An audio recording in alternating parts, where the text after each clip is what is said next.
ডিসেম্বরের শেষ নাগাদ 25টি পৌরসভার নির্বাচন হতে পারে। আজ ঘোষণা করা হতে পারে তফসিল। সেই খবরের বিস্তারিত জানাবেন সহকর্মী লাভলি বিথি। নির্বাচন কমিশন থেকে সরাসরি তিনি যোগ দিচ্ছেন। এখন বিথি, আজকে তফসিল দেয়া হতে পারে কিনা এবং হলে তা কখন নাগাদ, বিস্তারিত একটু জানাবেন আমাদের।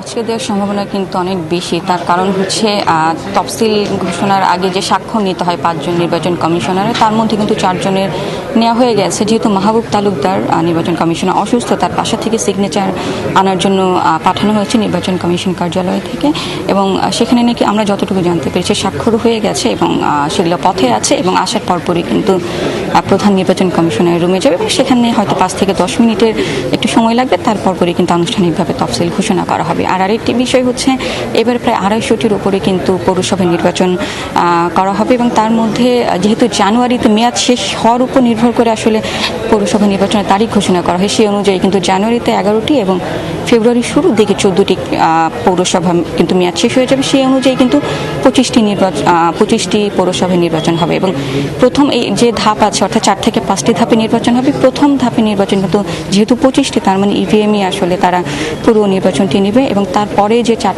3 থেকে 4টি ধাপ বাকি রইবে, সেইগুলোতে কিন্তু ইভিএম এর পাশাপাশি ব্যালট ব্যবহার করা হবে। যেহেতু ইভিএম পৌরসভা এবং জনসংখ্যার তুলনায় কিন্তু ইভিএম অনেক কম, সেই কারণে তারা বলছেন যে ইভিএম এর পাশাপাশি ব্যালট নির্বাচন করা হবে।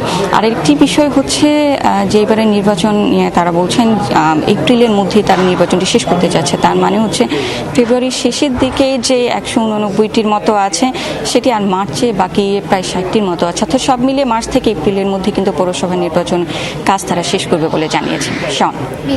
ধন্যবাদ আপনাকে।